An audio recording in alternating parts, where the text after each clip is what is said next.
किसी ने बड़े कमाल की बात कही है कि इस दुनिया में कोई आपके हाथ से छीन कर ले जा सकता है, लेकिन आपके नसीब से छीन कर नहीं ले जा सकता।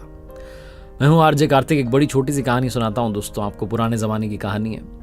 एक राजा साहब के दरबार में एक राजगुरु थे, और वो राजगुरु बड़े कम समय के लिए वहां आते थे, क्योंकि उनका एक स्कूल था।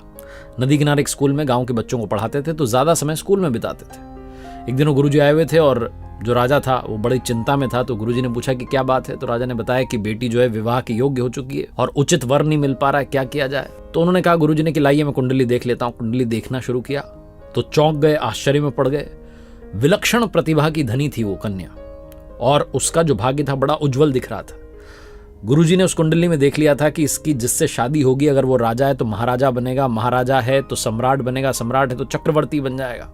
जहां जाएगी उस कुल का जो है, उस कुल को आगे लेकर के जाएगी, उसको उन्नति के पथ पर लेकर के जाएगी, उसका भाग्य चमक जाएगा। और जैसे ही ये सब इन्होंने देखा, इनके दिमाग में बुराइयां हावी हो गई। इनको लगा कि अगर ऐसा ही कुछ होना है तो मेरी शादी हो जाए, मैं ही शादी कर लेता हूं, मैं ही महाराजा बन जाऊंगा।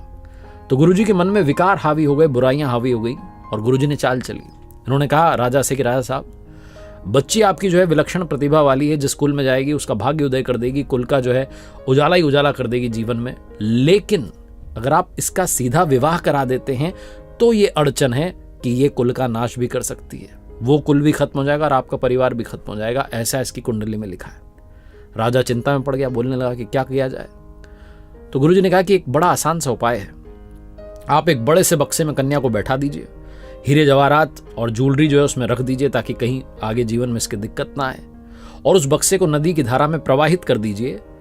स्वेच्छा से जहां ये बक्सा जिसके पास पहुंचेगा, जिसकी शादी इससे होगी कन्या से, उसके जीवन में उजाला ही उजाला होगा। चाहे वो सामान्य सा व्यक्ति क्यों ना हो, वो राजा महाराजा बन जाएगा। आप चिंता मत कीजिए, मेरी बात पर भरोसा कीजिए। गुरुजी की उस चाल में वो राजा फंस गया। राजा ने कहा ठीक है, आप कह रहे हैं तो आपको इतना मानते हैं। उनकी बात को माना गया। एक बड़े बक्से में जो है बैठाया गया उस कन्या को। वो नहीं चाह रही थी, लेकिन पिताजी की आज्ञा थी तो माननी पड़ी। एक नदी की धारा में उसको प्रवाहित कर दिया गया, बक्से को बहा दिया गया। बहुत सारा उसमें जो है हीरे जवाहरात ज्वेलरी जो है भर दी गई थी। दौड़ते हुए गुरुजी पहुंचे अपने स्कूल की, भैया आने वाला है बक्सा। जाकर के जो था बच्चों से कहा कि सुनो, आज छुट्टी है, कोई पढ़ाई वढ़ाई नहीं होगी, नदी किनारे पहुंच जाओ, एक काम आपको करना है मेरा। एक बक्सा बहता हुआ आ रहा है, उस बक्से को उठा करके लाना और मेरे कक्ष में ला करके रख देना, और बाहर से दरवाजा लगा देना। मैं चाहे लाख चिल्लाऊं, दरवाजा मत खोलना। बच्चों ने कहा ठीक है गुरुजी, जो आपकी आज्ञा। बच्चों के तो मजे आ गए, पहुंच गए नदी किनारे, नहाने लग गए, इंतजार करने लगे कि बक्सा आ जाए बह करके। लेकिन कहते हैं ना कि जो योग है, संयोग है, उसके आगे किसी की चलती नहीं है। वो बक्सा नदी की धारा में प्रवाहित होता हुआ बहता हुआ आ रहा था, और नदी किनारे एक दूसरे राज्य का राजकुमार जो था अपने सिपाहियों के साथ में वहां विश्राम कर रहा था, हाथ मुंह धो रहा था, क्योंकि जंगल में शिकार खेलने आया था तो थक चुका था। उसने देखा कि एक बक्सा बहता हुआ आ रहा है नदी में।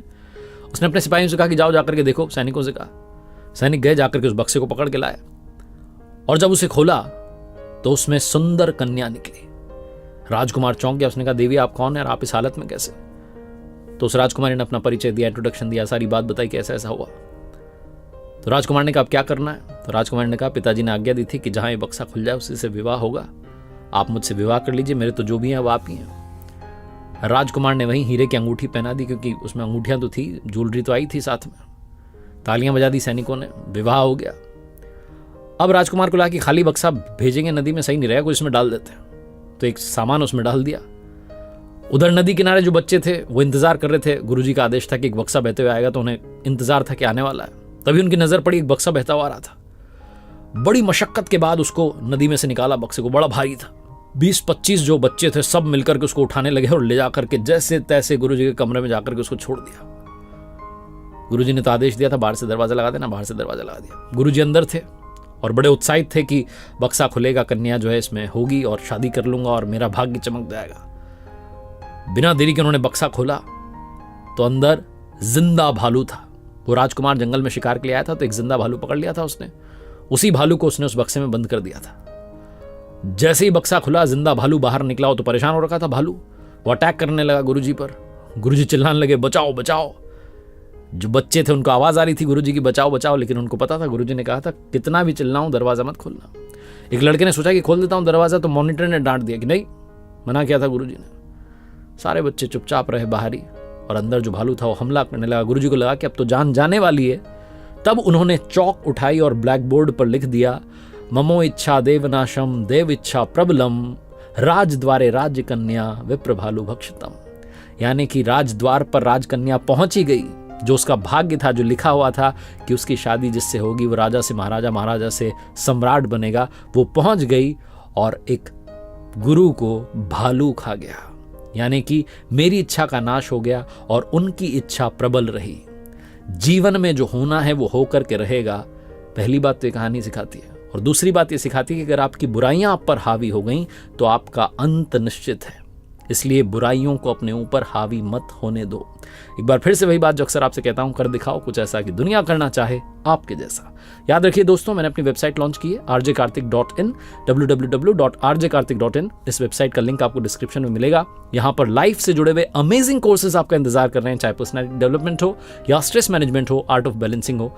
जाइए, चेकआउट कीजिए।